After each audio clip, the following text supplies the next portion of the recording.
Kasunod ng mga sinitang luxury car sa Pasay, 17 mamahaling sasakyan sa Makati naman ang wala rin umanong maipakitang dokumento kung bayad ang buwis.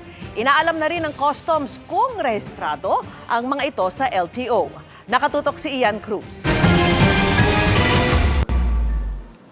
Sports cars na McLaren 720S at Ferrari 812 Superfast Masonry, SUV na Mercedes-Benz at Bentley, pati na MV Agusta Big Bike. Ilan ito sa mga mamahaling sasakyang nadatnan ng customs sa showroom sa Makati. 17 luxury vehicles at isang mamahaling motor ang nasa kustodiya ngayon ng Bureau of Customs dahil yung dealership dito sa Makati City ay walang maipakitang kaukulang dokumento na nakapagbayad sila ng duties and taxes sa pagpasok itong mga mamahaling sasakyang ito. Ang isa pa sa sinisiyasat ngayon ng mga taga Bureau of Customs kung bakit nga bumaha ng mga luxury vehicle sa merkado ay maaring na fast break daw itong mga sasakyang ito ng mga executives ng Pogo bago sila umalis ng Pilipinas. These are being checked kung talagang related sa Pogo. Pero lahat po talaga makikita natin mga may Chinese names po. Dumami ho yung for sale na mga high-end vehicles dahil nga ho gamit-gamit nga raw po ito ng mga Pogo operators, Pogo officials. Nag-alisa na po sila, minadali ho nilang ibenta kahit mura. Sabi ng nakausap naming admin staff ng dealership, wala ang kanilang amo dahil nagbakasyon. Consignment po all unit dito. So,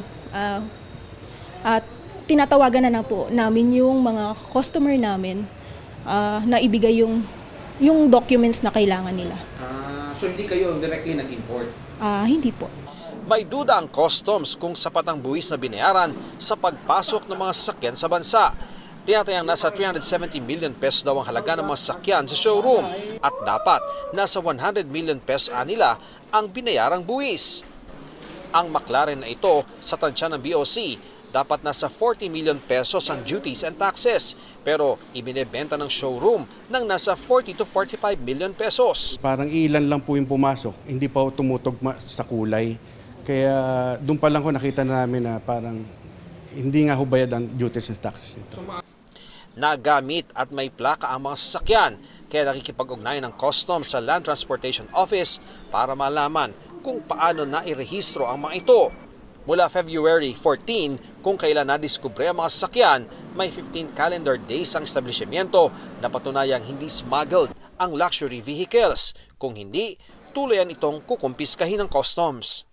Noong nakarang linggo, 35 luxury vehicles ang unang inabutan ng customs sa isang repair shop at showroom sa Pasay City. Para sa GMA Integrated News, Ian Cruz, nakatutok, 24 oras.